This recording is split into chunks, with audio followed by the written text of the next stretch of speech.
Hashtag MeToo ou Balance ton porc. Dans le monde entier, des femmes se révoltent contre les agressions sexuelles et le harcèlement dont elles sont victimes. Elles se battent pour leurs droits et pour l'égalité dans le monde du travail, dans l'espace public et jusque dans les mots de notre langue.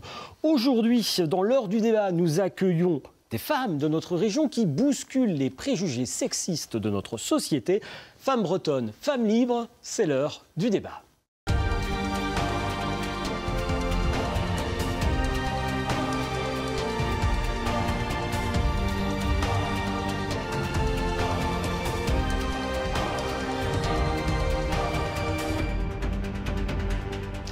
Et avec nous sur ce plateau, Danielle Bousquet, bonjour. Bonjour. Vous êtes militante féministe, ancienne députée des Côtes-d'Armor et présidente du HCE, le Haut Conseil à l'égalité entre les femmes et les hommes. Régine Aoustin, bonjour. Bonjour. Bienvenue, vous êtes donc agricultrice et membre du réseau Agriculture au féminin, une association qui accompagne les femmes vers la prise de responsabilité au sein des entreprises agricoles.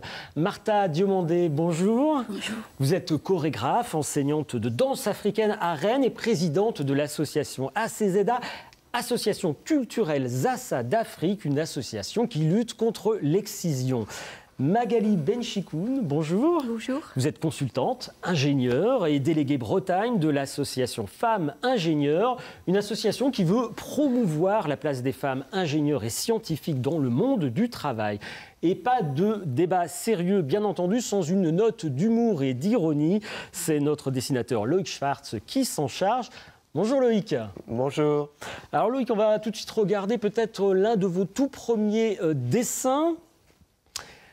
Ah oui, d'accord. Harvey Weinstein, c'est grâce à moi si la condition féminine a évolué. C'est ce qu'il nous explique fièrement. Alors on va en parler, ce monsieur, souvenez-vous, en octobre 2017, éclatait aux États-Unis justement l'affaire Harvey Weinstein. De quoi s'agit-il ?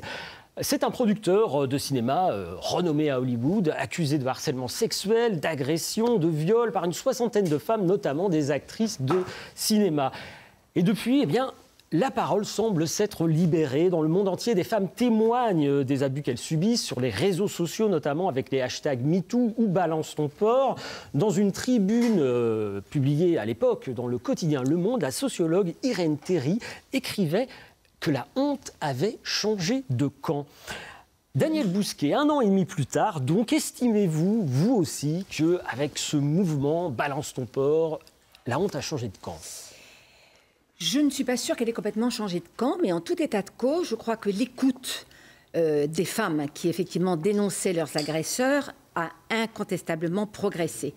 Depuis très longtemps déjà, les femmes dénonçaient, mais on ne les écoutait pas, puisque les femmes, ils sont toujours pour quelque chose quand elles sont agressées ou quand elles sont violées. Chacun sait ça. La meilleure preuve, c'est qu'aujourd'hui, dans toutes les affaires de viol qui sont jugées dans les tribunaux, il n'y a pas de condamnation des hommes aujourd'hui. Donc, ce qui montre que les choses n'ont pas suffisamment bougé encore. Pour autant, il y a une augmentation tout à fait considérable du nombre de plaintes, de l'ordre de 20% pour les agressions sexuelles ou pour les viols, ce qui montre que les femmes, effectivement, ont pris conscience du fait qu'il fallait dire publiquement les choses et qu'elles ne pouvaient pas continuer, elles, toutes seules, à avoir honte. Et vous aussi, parce que j'imagine dans vos milieux professionnels, parmi vos amis aussi, est-ce qu'on en parlait justement de cette affaire, de ces hashtags MeToo, Balance ton porc? Est-ce que c'est quelque chose qui vous a touché ? La prise de conscience est bénéfique, c'est clair. Et ensuite, ça permet de mettre en lumière des endroits où bien la position de la femme, elle n'est pas forcément très agréable à vivre. Et donc, rien que pour ça, la prise de conscience, on peut dire que c'est quelque chose de positif et qui continue. Il y avait quelque chose de libératoire, finalement, de voir tous ces témoignages affleurer ? Mais oui, parce que moi, je pense que depuis des années, des femmes, elles se sont tellement senties inférieures à l'homme et que, de toutes les façons, les agressions, il y a longtemps, ça existe. Et personne ne veut en parler. C'est une honte parce que quand tu parles, on peut te dire par exemple que tu l'as provoqué. Si une femme s'habille d'une façon, on trouve qu'elle provoque. Donc du coup, les agressions, je pense que c'est quelque chose qu'il y a aujourd'hui. Toutes les femmes même n'en parlent même pas des agressions sexuelles qu'elles ont pu avoir ou la façon dont on peut leur parler très très mal et qu'elles n'arrivent pas à le dire. Donc je pense que ce qui s'est passé, c'est très bien parce que ça ouvre des voies. Dans des pays comme l'Afrique, par exemple, des viols sont faits tout le temps par des parents, par des cousins. Même dans la rue, on peut te violer et ça ne va nulle part. Voilà. Pour l'instant, on a ce stade-là encore dans d'autres pays. Donc, en Europe, s'il y a des paroles qui se libèrent, je pense que ça va réjaillir sur d'autres pays après. Mais c'est déjà des grandes avancées pour moi. Vous aussi, Régine, dans votre entourage, il y a eu des discussions un petit peu autour de ça. Vous avez l'impression que ça a changé un petit peu les choses, que notamment des hommes, peut-être, ont pris conscience de l'ampleur du phénomène ? Oui, certainement. Le fait de pouvoir enfin en parler librement, ça a effectivement permis à chacun de comprendre que c'est un phénomène qui touche énormément de monde et dans différentes sphères. Ce n'est pas lié au... Pour compléter ce que vous venez de dire, hein, les enquêtes qui ont été menées donc, à la suite de cela ont montré qu'en France, par exemple, 50% des femmes ont été victimes soit d'un viol, soit d'une tentative de viol au cours de leur vie. Une femme sur deux. C'est tout à fait considérable. C'est un chiffre qu'on ne connaissait absolument pas. On pensait que c'était réservé à un petit nombre de femmes. Non, c'est très, très répandu. C'est là vraiment, finalement, on s'est rendu compte de l'ampleur de ce phénomène. On s'est rendu compte de l'ampleur de ce phénomène qui est tout à fait considérable.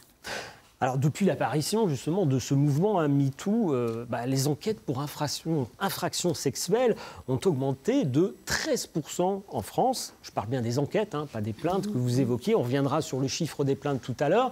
Et l'an passé, donc, le nombre, justement, des plaintes a bondi. On regarde oui, pardon, excusez-moi. Et désormais, oui, en cas d'agression ou de menace sexiste, il est possible de porter plainte via Internet. Une brigade numérique, en fait, se charge de vous répondre. Le mois dernier, Marlène Schiappa, secrétaire d'État chargée à l'égalité entre les femmes et les hommes, est venue visiter ce dispositif à Rennes. Regardez. On est là depuis... La brigade numérique présentée à Marlène Schiappa a vu le jour à Rennes. Ici, 20 gendarmes se relaient jour et nuit pour vous écouter ou vous orienter en cas de problème lié à la sécurité du quotidien. Cambriolage, pension alimentaire non versée, envie de s'engager, pourquoi pas, les domaines sont variés. Mais depuis novembre, cette brigade répond aussi en cas de violence sexuelle ou sexiste. Et cela se justifie.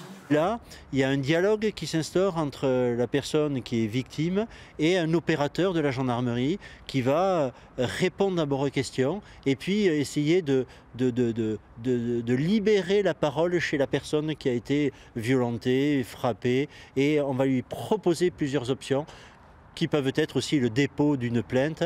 Et là, on va l'accompagner pleinement dans cette démarche difficile. Vous êtes parfois un peu leur dernier recours. Voilà. Parce que là, elle dit qu'elle en a parlé à toute sa famille. Sa grand-mère a dit au grand-père. Les sollicitations qui concernent les violences sexuelles sont pour l'instant ici très minoritaires. Mais depuis l'affaire Weinstein, la parole, on le sait, se libère avec un nombre de plaintes en hausse de 20% l'an passé à l'échelle nationale. Pour Marlène Schiappa, il reste encore du travail à faire. Les chiffres sont énormes. Il y a 90 000 viols par an, des centaines de milliers d'agressions sexuelles selon les estimations. Et toutes ne débouchent pas sur des plaintes. Et pour qu'il y ait des plaintes, il faut absolument que les victimes de violences sexistes et sexuelles se sentent reconnues dans leur rôle de victime. Deuxième chose, qu'il y ait un lien de confiance avec l'institution qui représente les forces de l'ordre, avec la police ou la gendarmerie. Et cette plateforme, elle permet ça. Pour accéder à la brigade numérique, les contacts, l'écoute, l'orientation se font toujours par Internet, c'est le principe, via le site servicepublic.fr ou celui de la gendarmerie nationale. Alors, on va regarder un dessin peut-être de Loïc. La brigade de Marlène, les gars, je compte sur vous. Bon, oui, sans doute aussi beaucoup de femmes comptent sur cette brigade pour changer les choses. D'ailleurs, faciliter finalement le dépôt de plainte, c'est quand même quelque chose de très positif, par Internet notamment. Oui, c'est faciliter le dépôt de plainte, mais c'est aussi l'accompagnement. Parce qu'aujourd'hui, il y a à peu près une femme sur 10 qui porte plainte. Et sur ces plaintes, 1 sur 10 seulement conduit à la condamnation de l'agresseur.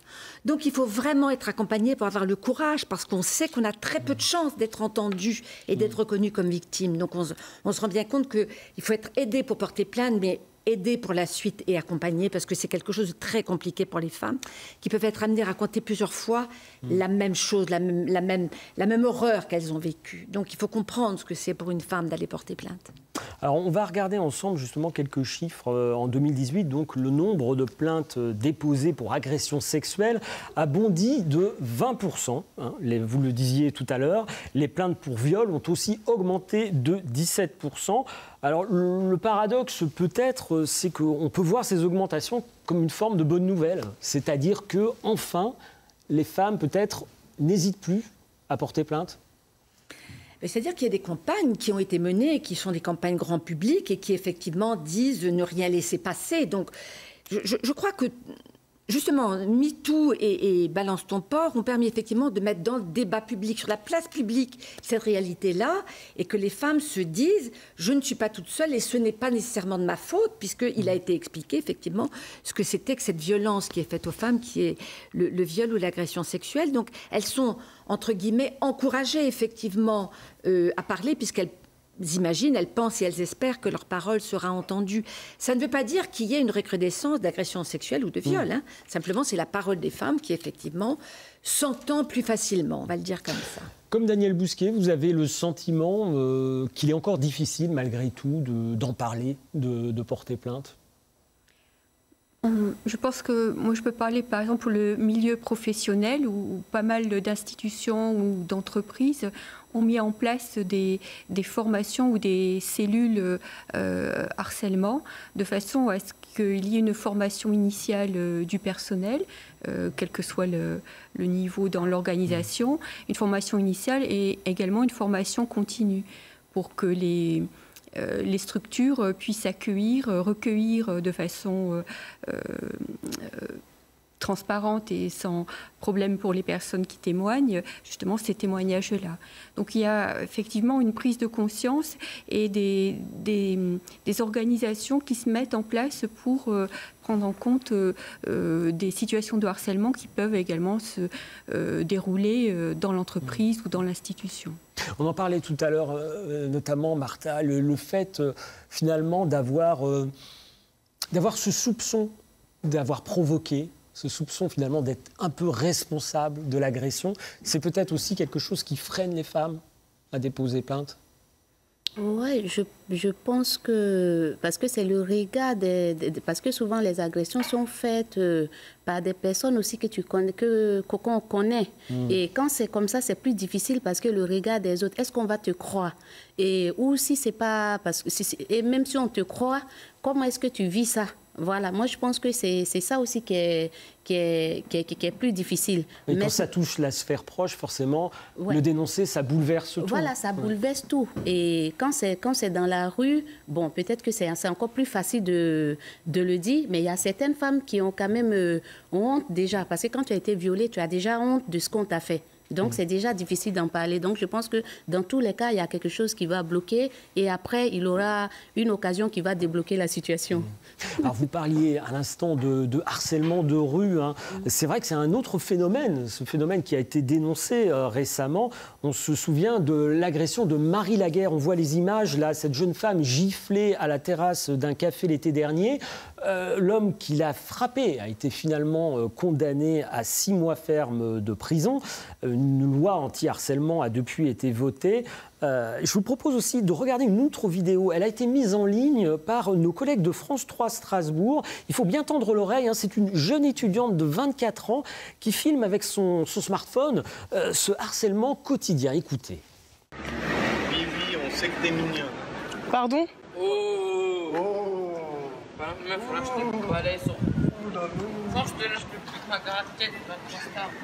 Voilà, c'est ça d'être une femme à Stras, les gars. C'est ça d'être une femme à Stras. Voilà, c'est ça d'être une femme à Stras, Stras pour Strasbourg. Hein. On entend ces remarques qui sont franchement choquantes. Ces images d'ailleurs, mais aussi celles de l'agression de Marie Laguerre, sont choquantes. Et je crois que finalement, beaucoup d'hommes n'ont découvert l'ampleur de ce phénomène que très récemment ce phénomène de harcèlement. Comment est-ce qu'on peut expliquer pourquoi cette prise de conscience, elle est tardive sur ce sujet ? Je crois que le sexisme nous imprègne tellement tous, tellement banalisé, qu'il va de soi qu'on peut dire n'importe quoi à une fille qui, de toute façon, est un être qui n'est pas complètement équivalent à un homme. Enfin, c'est de ça dont il s'agit. Alors, je vois le dessin de Loïc, là, on aimerait bien que le harcèlement de rue ressemble à ça. C'est de ça dont il s'agit, vous savez, et lorsque nous avons fait une enquête, il y a 2 ou 3 ans là-dessus, 100% des femmes avaient été au moins une fois dans leur vie victimes de harcèlement sexiste ou sexuel dans les transports en commun ou dans l'espace public. Tout le monde. Et je pense que si on interroge, vous pouvez interroger toutes les femmes qui vous entourent, toutes vous diront bien sûr que oui, ça m'est arrivé. Sauf que c'est complètement banalisé. Et donc, il n'y a que pour les femmes que ce soit compliqué. Ça leur pourrit la vie, entre guillemets, mais pour les hommes, ça fait partie des choses normales qu'on peut faire aux femmes. Alors peut-être aussi que le changement, finalement, c'est les images. Tout ce qui est smartphone qui permet de filmer, on a vu les images de télésurveillance.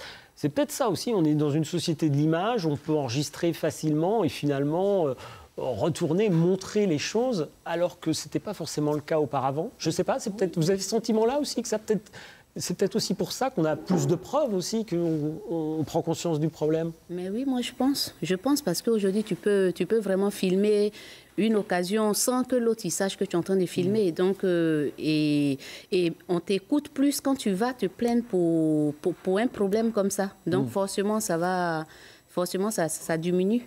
Évidemment. Oui, parce que c'est d'être crédible. Donc à ce moment-là, c'est rassurant pour la personne puisqu'elle a vraiment la preuve. Oui, à contrario, ça renforce le harcèlement sur les réseaux sociaux, parce que toutes ces images de violence faites à des femmes, on les retweet et on les renvoie. Juste un instant, on va re-regarder le dessin que nous a justement fait Loïc Schwartz. Ben, c'est ça, il faut soi-même prouver. Il faut soi-même prouver. Excusez-moi, je vous ai interrompu, mais oui, sur ce principe, il faut apporter la preuve, c'est la difficulté, mais peut-être que ces outils-là aussi peuvent le permettre un peu plus. Oui, sans doute. Sans doute. Ceci dit, c'est très difficile d'avoir des preuves d'un viol, surtout qu'il est rare que la femme court au commissariat dénoncer son violeur. En général, ça prend un temps de réflexion, etc. Et les preuves ont disparu. Oui, c'est peut-être plus facile pour du harcèlement, ou des petites, petites choses. Des choses mineures par rapport au viol ou aux agressions sexuelles, bien sûr que oui.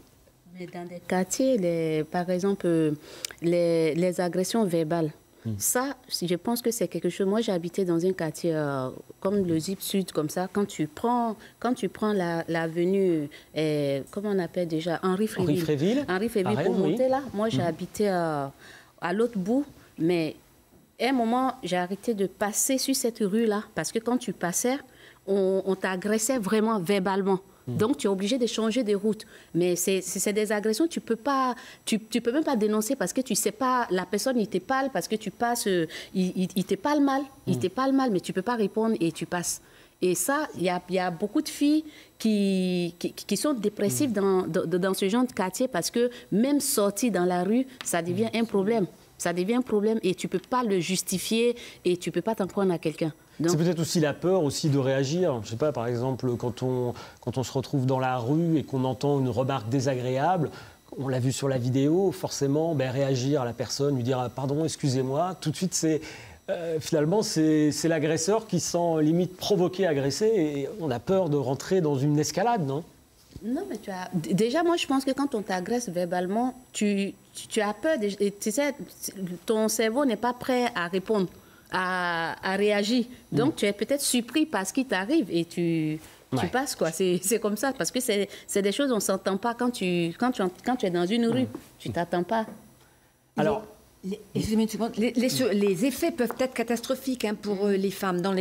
Lorsqu'elles sont agressées dans un transport en commun de manière habituelle, par exemple, elles en sont à adapter leur comportement pour éviter d'être sur telle ligne de métro, etc., etc. Il y a les frotteurs dans le métro. Enfin, il y a tout ça qui fait que... Une entrave à la liberté. Voilà, une entrave à la liberté de circuler des femmes dans l'espace public. Femmes libres en Bretagne, oui, mais pas femmes libres partout. Alors, la couverture médiatique de ces violences faites aux femmes s'est accrue, on en parlait, mais les femmes demeurent malgré tout sous-représentées dans les médias audiovisuels. L'Institut national de l'audiovisuel a analysé 700 000 heures de programmes télé et radio. Le constat est sans appel, les femmes n'occupent qu'un tiers du temps de parole sur nos antennes. À noter que cette étude s'est intéressée également aux éditions régionales de France 3. La Bretagne fait partie des 7 éditions où le temps de parole des femmes est supérieur à 45%. Il reste donc un effort à faire. Magali, l'étude de l'INA montre aussi qu'aux heures de forte audience, les créneaux d'information qu'on dit sérieuses, le temps de parole des femmes diminue à nouveau. Alors vous, qui êtes ingénieur, qui vous avez travaillé au commissariat à l'énergie atomique, est-ce que vous avez eu le sentiment que votre parole avait moins de poids parce que vous êtes femme ? Pour être honnête, en fait, les premières années de vie professionnelle, j'ai foncé et j'ai rien vu. Il fallait bosser, il fallait recruter, il fallait produire des résultats. Et le recul ne m'est venu qu'à partir du moment où j'ai sauté sur un projet international qui s'appelle ITER, où on travaillait avec 35 nationalités différentes, du Japon jusqu'aux États-Unis, en passant par l'Inde, la Corée, la Russie et toute l'Europe. Et c'est là où on a une vision différente. Et comme disait Christine Guégan-Rivalo, on chausse les lunettes de l'égalité. Et donc on voit comment dans d'autres cultures, la place de la femme est considérée. Et c'est là qu'on commence à se dire, donc il y a des choses à faire. Et donc, c'est là où on a envie de faire des choses et de dire aux jeunes filles, il faut oser, de dire aux femmes, il faut oser dire non, il faut oser prendre la parole, il faut oser transmettre sa passion comme les hommes le font. Régine, ça vous agace pas la couverture on vient de voir le salon de l'agriculture il n'y a pas longtemps, la couverture agricole dans les médias où on a l'impression que l'agriculteur, c'est forcément un homme? Moi aussi, évidemment. Donc nous, agriculture au féminin, c'est ce qu'on essaye aussi de mettre en avant, quoi. C'est les femmes ont aussi la possibilité d'avoir des responsabilités et donc on encourage justement les femmes à prendre, oser aller vers des responsabilités. Il n'y a pas que les hommes qui peuvent être présents, mais effectivement, dans le monde agricole, l'homme est quand même très représenté. La femme est bien souvent... Après, en tant que chef d'exploitation, c'est vrai qu'il y a plus d'hommes que de femmes, mais il y a quand même des femmes qui sont chefs d'exploitation. Et c'est leur choix aujourd'hui, c'est le choix de la femme de prendre des responsabilités. Après, des responsabilités dans les organisations professionnelles, c'est plus compliqué. On encourage à ce que les femmes aillent vers là, mais on se rend compte que les responsabilités, elles sont souvent dans l'ordre local, départemental encore, mais régional très peu, quoi. Ce sont vraiment les hommes qui nous représentent. Alors, avant de clore cette petite page sur les médias, reste à savoir aussi ce qu'on fait dire aussi aux femmes dans les médias. Dans leur rapport publié en 2008 déjà sur l'image des femmes dans les médias, les auteurs Michel Reiser et Brigitte Grésy observaient que le sérieux d'Arte se fait donc avec les hommes, l'émotion de M6 se fait avec les femmes. Voilà, les femmes parlent moins que les hommes dans les médias. Leur parole n'a pas la même valeur. Ça vous interpelle aussi, j'imagine, Daniel? Nous sommes à nouveau dans les stéréotypes. C'est-à-dire que les hommes sont sérieux, ont le sens des responsabilités, et puis les femmes sont un peu légères et un peu émotives. On traîne ça depuis notre plus tendre enfance, et tout le monde, je veux dire, même quand on réfléchit, on est capable encore de véhiculer ce genre de stéréotypes. Donc c'est complètement logique. Le problème, c'est que les médias confortent ces stéréotypes et qu'en fait, on tourne en rond. Donc on voit bien qu'il y a un travail énorme à faire avec les médias et qu'il devrait y avoir un module obligatoire de sensibilisation à ce que sont les stéréotypes sexisme et le sexisme et l'égalité dans la formation des personnes qui travaillent dans les médias. Alors, on va maintenant parler Gros souffle, salaire, hein, c'est aussi une question importante de l'égalité. Alors selon une étude commandée justement par la Fondation des femmes, 80% des femmes considèrent que la situation en matière d'égalité d'une manière générale entre les femmes et les hommes ne s'est pas améliorée depuis un an. Et pour les femmes comme pour les hommes, l'enjeu principal en 2019 est la lutte contre les violences sexistes suivie de l'égalité salariale.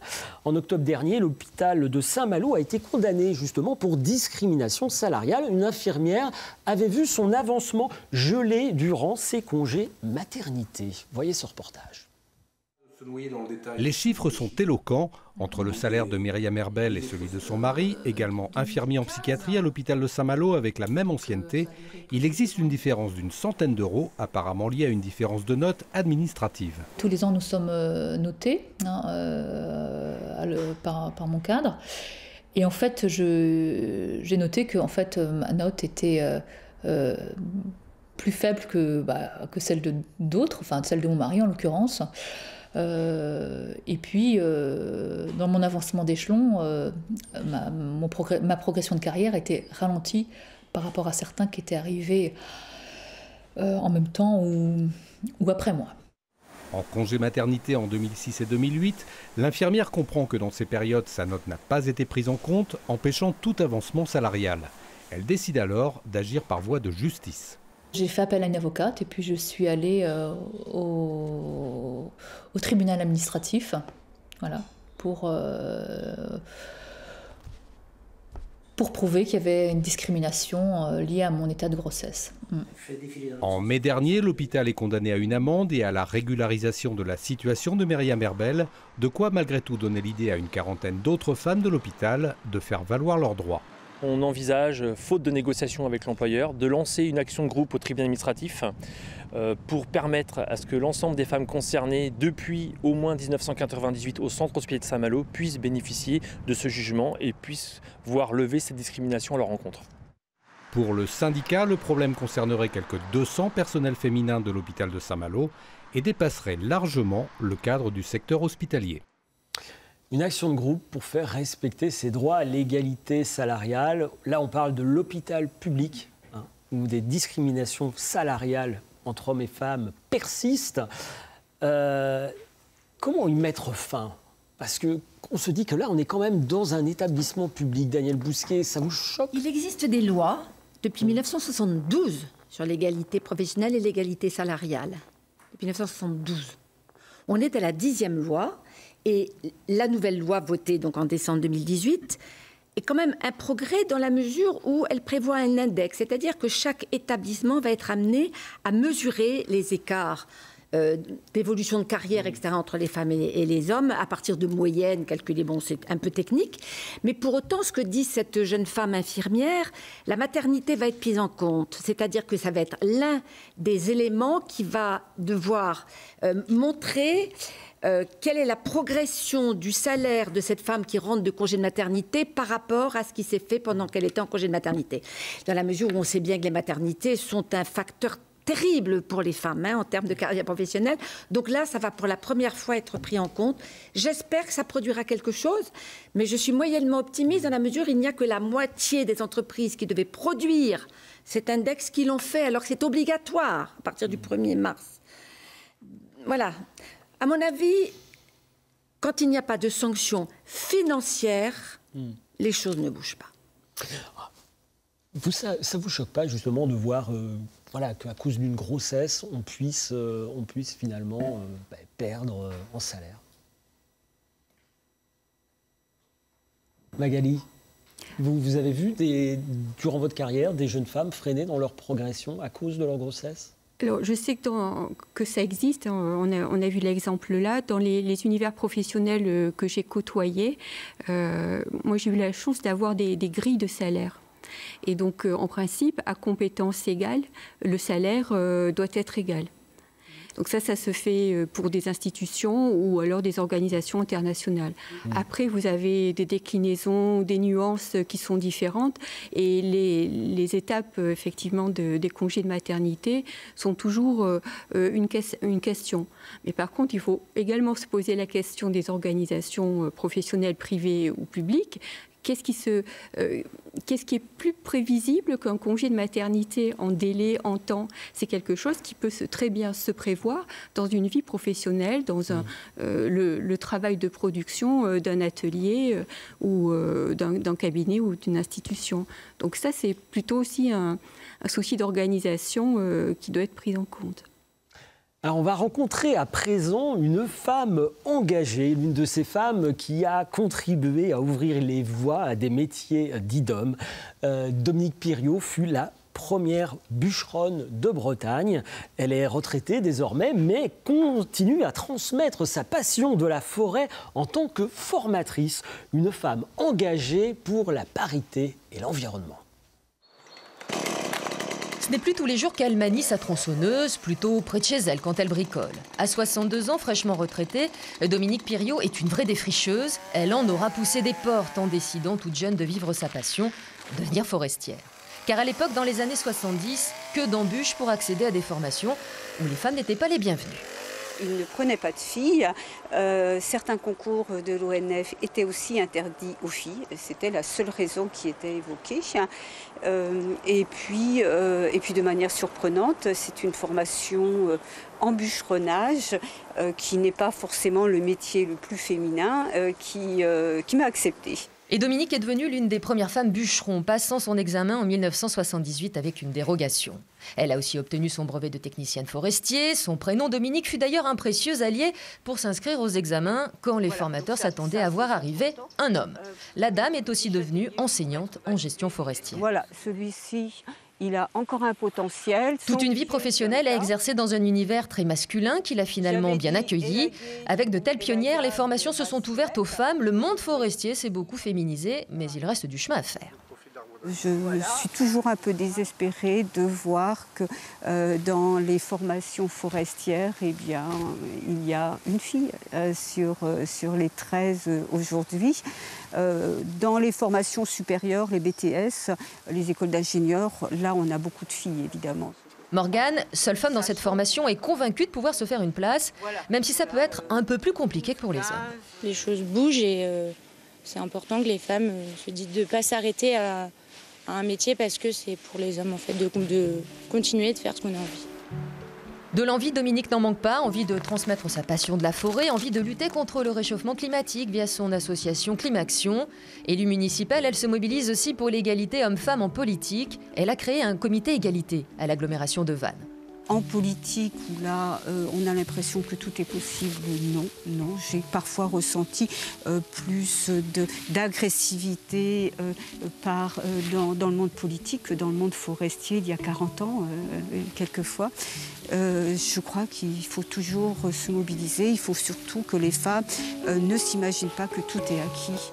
À plein niveau, la pionnière bûcheronne fait bouger les curseurs, incitant les femmes à foncer, à occuper la place sans se freiner. Voilà un beau portrait de femme, hein. Je pense qu'on est tous d'accord. Ça a d'ailleurs inspiré Loïc, à ce que je vois. Donc dans ce reportage, voilà, on vient de voir une femme qui s'est fait sa place dans un monde d'hommes, ou en tout cas identifiée comme telle. Toutes les trois, vous vous êtes investies aussi afin de bousculer les préjugés. On va commencer par vous. Régine Aoustin, vous êtes agricultrice, membre du réseau Agriculture au féminin, on en parlait tout à l'heure. Je veux bien que vous nous réexpliquiez un petit peu plus précisément de quoi s'agit-il ce réseau, à quels besoins il correspond. Alors ce réseau, il a environ une dizaine d'années. Effectivement, c'est pour aider les femmes à s'engager, enfin oser s'engager dans les responsabilités pour pouvoir être avec les hommes. Mais nous, en fait, on dit égalité aux responsabilités, quoi. C'est vraiment le but d'agriculture au féminin. C'est que toutes les femmes, c'est ce sont les agricultrices, mais aussi les salariés agricoles, les jeunes femmes qui sont en formation dans les écoles agricoles, les pousser à prendre des responsabilités. Vous avez dit ce mot « oser ». Pourquoi? Qu'est-ce qui les freine d'après vous? Pourquoi elles n'osent pas? Parce que c'est un monde d'hommes quand même, le monde de l'agriculture. Donc c'est compliqué de pouvoir prendre une place dans des sièges, dans des conseils d'administration, c'est quand même assez fermé quand même. Donc, Quand vous dites monde d'hommes, ça se traduit comment déjà dans les formations, dans les écoles, il y a quand même... les garçons sont quand même beaucoup plus représentés que les jeunes filles. Après, effectivement, au niveau des BTS, des études supérieures, on a peut-être plus de filles, mais dans vraiment les formations pour jeunes, les filles sont quand même encore peu représentées. Daniel Bousquet, des mondes d'hommes comme ça, il en demeure encore beaucoup? Ah, le monde politique. Que vous connaissez bien. Le monde des médias. Le monde des médias. Bien sûr, hein, tout le monde a en mémoire la Ligue du LOL, hein, quand même, voilà. Oui, bien sûr. Mais vous savez, les hommes ont, on va dire, le pouvoir partout.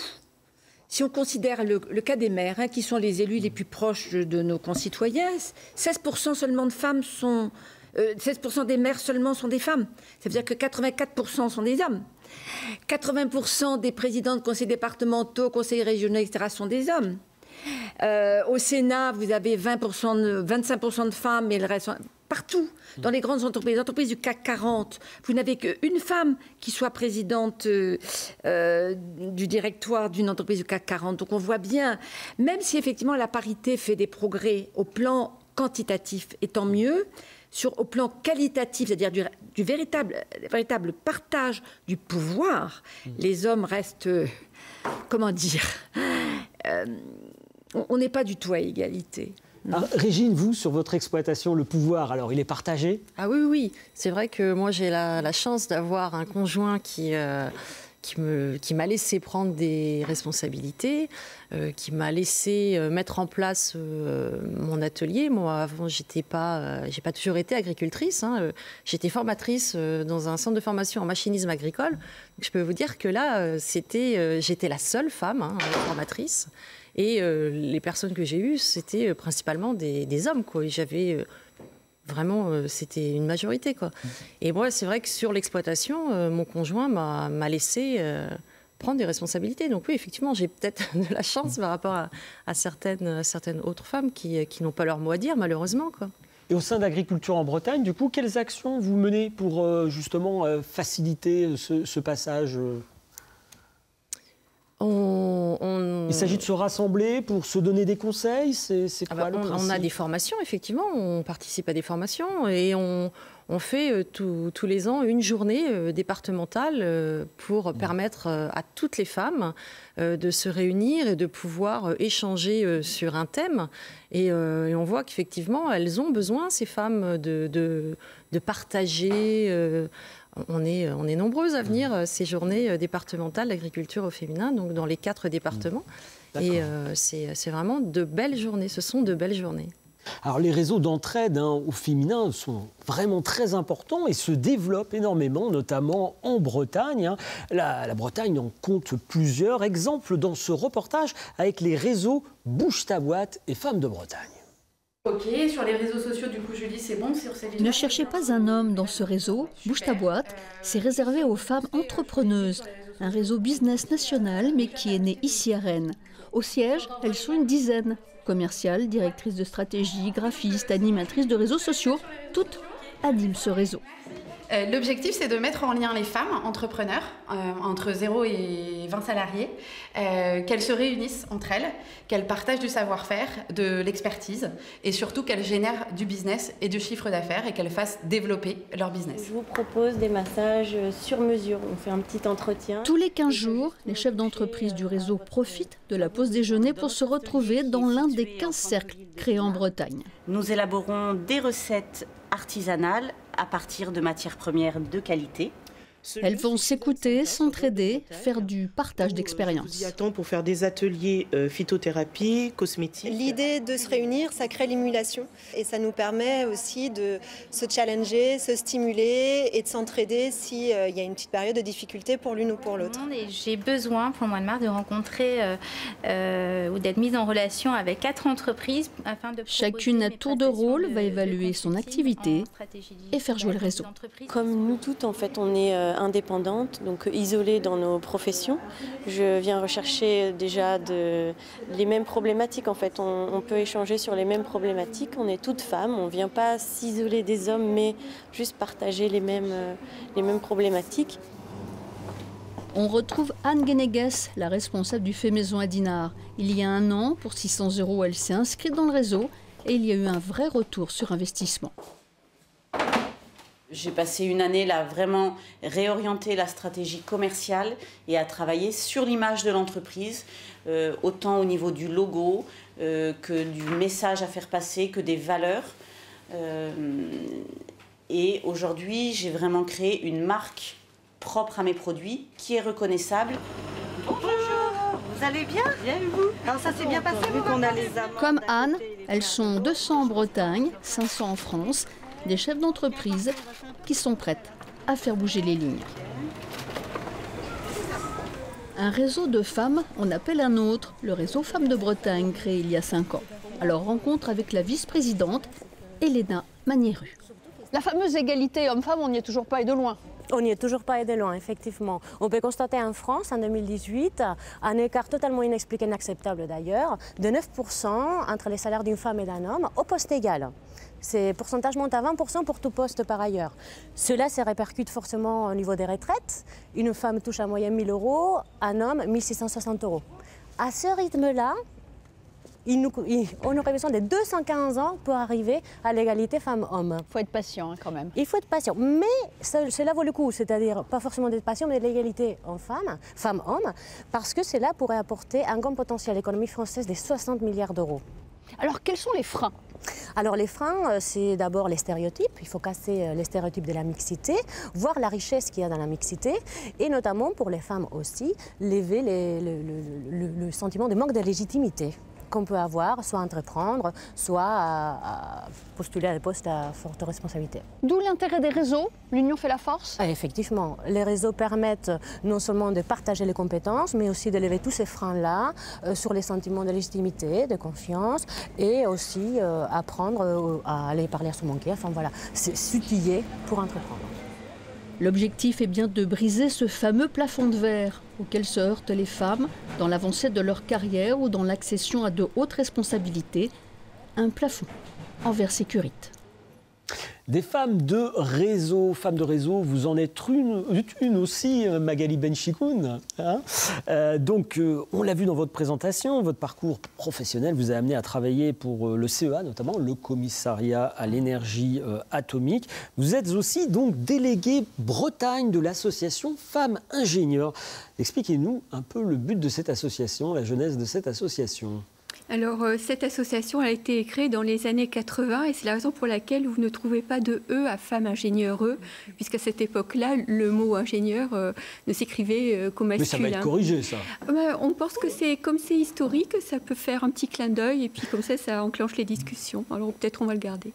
D'accord. Et donc, cette association qui est nationale, avec des délégués, des bénévoles dans chacune des régions de la France, la présidente est Aline Aubertin, et donc on essaie de promouvoir le métier d'ingénieur auprès des jeunes filles dans le milieu de l'éducation, éducation au sens large. Famille, parents, l'éducation primaire jusqu'à l'enseignement supérieur.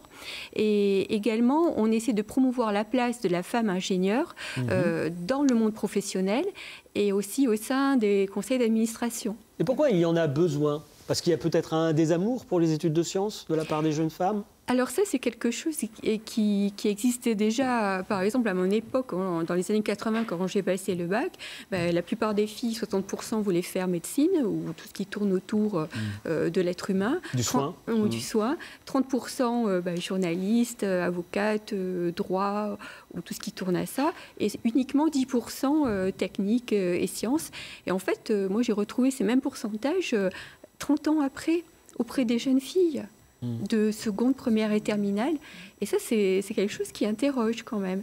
Et donc, avec les bénévoles de l'association Femmes Ingénieurs, on travaille avec les institutions, avec les proviseurs, avec les professeurs de sciences et techniques ou de mathématiques, avec d'autres associations qui travaillent sur ces sujets-là pour témoigner de la passion d'être scientifique ou d'être ingénieur et donner envie aux jeunes filles d'aller vers ces filières-là. Parce que c'est dommage, par exemple, de concevoir l'intelligence artificielle avec à peu près 85% de cerveau masculin et toute la palette des nuances qu'en tant que femme, on peut apporter à cette intelligence artificielle, mais on s'en prive.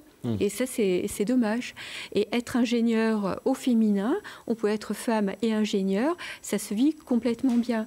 Il faut s'entraider, avoir un réseau, s'appuyer sur la famille, s'appuyer sur des pairs, avoir des modèles. Alors c'est là où les rôles modèles, ou les ambassadrices, ou les marraines, selon les associations, les régions, les noms sont différents. On a besoin de ces modèles-là pour que les jeunes filles puissent s'y retrouver. Pas simplement les jeunes filles, leurs parents, leurs frères, leurs petits amis, leurs cousins, parce que c'est un plus également. Il est vrai que c'est une véritable révolution qu'il faut faire dans le monde de l'éducation et à tous les niveaux. On va regarder ensemble un tweet. Il a été publié par l'École Polytechnique pour célébrer son partenariat avec plusieurs écoles d'ingénieurs et de commerce comme HEC afin, je cite, de rayonner à l'international. Alors sur la photo, vous voyez 8 hommes, 8 blancs, 8 cinquantenaires et un déluge de critiques sur le réseau social. Je vous lis juste la première réaction à ce tweet. Ni femme, ni personne de couleur, c'est certain, vous allez rayonner à l'international, pleine réussite dans votre petit cercle. Daniel Bousquier, vous avez relayé cette conversation sur votre compte Twitter. Je ne suis pas sûr que ça vous ait beaucoup amusé d'ailleurs sur le moment, mais c'est vrai que le monde de l'enseignement aussi, avec son rôle d'éducation des jeunes, devrait être un modèle d'égalité. Et dans l'enseignement supérieur, là on voit que ce soit dans les écoles d'ingénieurs ou à l'université, tout reste à faire, quoi. Oui, c'est redoutable. Je veux dire, il n'y a qu'en France qu'on puisse voir ça. Aucun autre pays n'oserait mettre ça. Pour en revenir à femmes ingénieures, je pense que si on veut que les filles puissent penser un jour qu'elles puissent être ingénieures, c'est important qu'il y ait un « eux ». Parce que la langue française aujourd'hui parle au masculin. Le masculin est considéré comme le neutre. Et donc, on dit Madame le préfet, Madame le maire, Madame etc. Il faut qu'on use du féminin pour que les filles puissent se représenter dans ces fonctions et dans ces métiers. Voilà, vraiment. Et je pense que ce qu'a fait l'Académie française, de reconnaître qu'effectivement qu'il faut user du féminin, c'est un progrès et qu'il faut qu'on use et qu'on abuse du féminin pour tous les titres et toutes les fonctions. L'idée est lancée, ce sont des petits pas aussi comme ça qui font avancer les choses. Alors, une autre initiative que je tenais à mettre en valeur aujourd'hui, c'est votre combat à vous, Martha Diomandé, un combat contre l'excision avec votre association l'ACZA, l'association culturelle Zassa d'Afrique. Ce combat, vous le menez en Côte d'Ivoire, votre pays d'origine, et puis ici en France, en écoutant et en assistant les femmes qui ont été victimes d'excision, plutôt qu'un combat d'ailleurs. Je ne suis pas sûr que le terme soit juste, il faudrait peut-être parler plutôt d'un long travail pour changer les mentalités, amener ces exciseuses à se trouver un nouveau rôle plutôt que de les condamner. J'ai bien compris ? Oui, c'est un peu ça le résumé. Donc, déjà, quand on parle de la liberté de la femme en Bretagne, je pense que c'est l'une des libertés que les faits que j'habite en Bretagne, j'ai pu acquérir cette liberté. Et c'est ce que j'essaye de... Parce que j'ai été quand même comprise, parce que mon combat ici, je suis partie sur le fait que je n'étais pas une victime. Et déjà, quand tu parles d'incision en Europe et que tu dis que tu n'es pas une victime, tu es incomprise. Donc, heureusement que j'étais en Bretagne pour que les gens comprennent déjà pourquoi je n'étais pas une victime. Et ça m'a beaucoup aidé à faire changer aussi les choses chez moi. Parce que la CZ a notre objectif, c'est de militer sans heurter. Parce qu'il y a eu des dénonciations. On sait ce que c'est que l'excision. On sait qu'il y a le côté où il y a le danger, voilà, c'est dangereux, on sait. Maintenant, moi, ma position, c'est de mener une action qui trouve des solutions. Parce que ça fait 30 ans on milite, il n'y a pas de solution. Et on dénonce. Il faut arrêter les dénonciations et puis il faut agir. Donc, le but de ACESA en Afrique, c'est de travailler sur le terrain avec les personnes concernées. Alors justement, je vous interroge juste un instant, parce qu'en 2015, il y a eu un petit documentaire qui a été fait sur votre action par la journaliste Camille Sarré, intitulé « La forêt sacrée », qui montre justement ce travail que vous faites au Côte d'Ivoire. On va juste en regarder un extrait, un instant, parce que justement, on voit bien ce dialogue que vous entamez avec les femmes.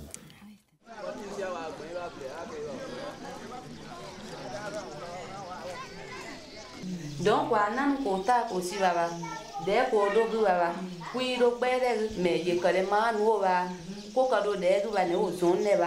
parce que voilà, il y a un dossier, voilà, c'est ma coca nous y aussi, il y a des coca, il y a nous connaissons aussi que des nous va au conseil, nous connaissons comme qu'on peut que il y a avant voilà à chemin là nous coca qu'on n'a pas mal, il y a qu'on nous aussi jusqu'à il y a qu'on voit.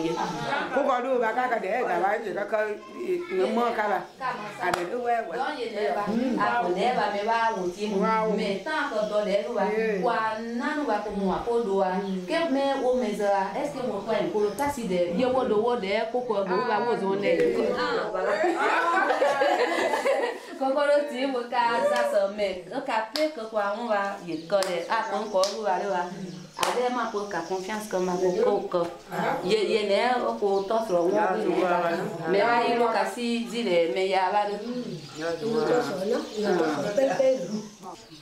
on a fait décision, c'était les vacances de Noël. J'avais 7-8 ans. J'étais avec ma grand-mère ici, on a marché, on a fait le chemin, on est arrivé dans une case. Bon, que moi je vivais au village, je connais bien la case, je sais que ma grand-mère allait là-bas souvent, puisque je la suivais dans les trucs d'excision. Mais au fait, j'étais juste, pour moi c'était mon tour quoi. Voilà, il y a longtemps, je voyais les femmes, les jeunes filles excisées au village. Quand j'étais là, je les voyais parce qu'après l'excision, quand il n'y avait pas encore les polices, tout ça, les jeunes filles pouvaient se promener avec la tenue d'excision au village. Donc, du coup, il y a plein de choses qui faisaient que tu te dis, waouh, mais c'est bien, donc ça, maintenant, c'est moi, quoi. Martha Diomandé, vous leur proposez un projet à ces exciseuses. Qu'est-ce que vous leur proposez justement pour mettre un terme à l'excision? Oui, parce que pour lutter contre l'excision, on ne peut pas aller avec un bâton comme ça pour dire l'excision, ça s'arrête. Donc il faut vraiment mener une politique approfondie. Donc la formation, les accoucheuses, au fait les matrones sont des accoucheuses traditionnelles aussi. Donc pour moi, je me suis dit, pour les reconvertir, il faut qu'elles deviennent des accoucheuses traditionnelles avec un complément de ce que la médecine, c'est ce que les sages-femmes sachent ici. Qu'elles aient leur connaissance traditionnelle, mais accompagnées, parce qu'une matrone ne peut pas savoir si l'enfant est mort dans le ventre ou pas. Donc, c'est vraiment un complémentaire. Elles ne vont pas remplacer les sages-femmes, mais on complète leur connaissance pour qu'elles puissent exercer le métier d'accoucheuse traditionnelle dans les milieux ruraux, où il n'y a pas de maternité. Avantage, finalement, parce que ça évite, ça leur fait abandonner l'excision. Et en même temps, c'est vrai qu'en Afrique de l'Ouest, on manque aussi de sages-femmes. On a une mortalité infantile qui est assez forte, donc les reconvertir finalement dans ce rôle-là aussi, pour améliorer, éviter cette mortalité. Et quand elles deviennent des accoucheuses comme ça, elles restent quand même importantes, parce qu'elles ne sont plus exciseuses, mais elles sont quand même des personnes importantes dans la société. Ce qui fait que l'excision ne s'arrête pas, c'est parce qu'on veut les enlever de leur rang. Parce que les matrones, ce n'est pas que des personnes qui coupent que le clitoris. Il y a toute une vie sociale qui tourne autour de ces femmes-là. Et du coup, on paye aussi la scolarité des enfants et on fait des accords avec les chefs du village, les parents. Chaque famille nous donne un enfant qu'on scolarise et ces filles-là, on les appelle les enfants à César. On paye leurs études jusqu'à l'université. Ils ne sont pas excisés. Le but, c'est de montrer à la population qu'il y a des personnes qui peuvent être dans le village et pas être excisées. Donc, c'est sans heurter. Mais les choses se feront et à une période, il y aura une grande génération de personnes qui ne seront pas excisées et on verra qu'ils ne sont pas fous. Et on verra aussi que c'est des personnes normaux. Et c'est comme ça que les choses vont changer. Mais celui qui vous dit, je vais dans un village, j'ai milité aujourd'hui, l'excision s'est arrêtée, c'est faux. Sans compromis, sans mener une politique. Et en France, pour revenir à ce qu'on fait en France, on écoute, on protège aussi les petites filles qui sont nées issues de deux parents. Et, par exemple, les deux parents sont burkinabés, ils sont peut-être dans l'illégalité. Et que cet enfant-là, s'il retourne, le bébé, s'il retourne dans son pays d'origine, on mène une enquête pour savoir qu'il y a un fort risque comment on appelle, que cet enfant soit excisé. On fait de telle sorte que cet enfant-là ne retourne pas dans son pays d'origine parce qu'on a décidé de protéger les petits. Et ce n'est pas les parents, mais pour les petits, quand on le sait, on fait. Et on accompagne aussi des personnes qui ont juste envie de parler de leur excision, qui sont mal dans leur peau.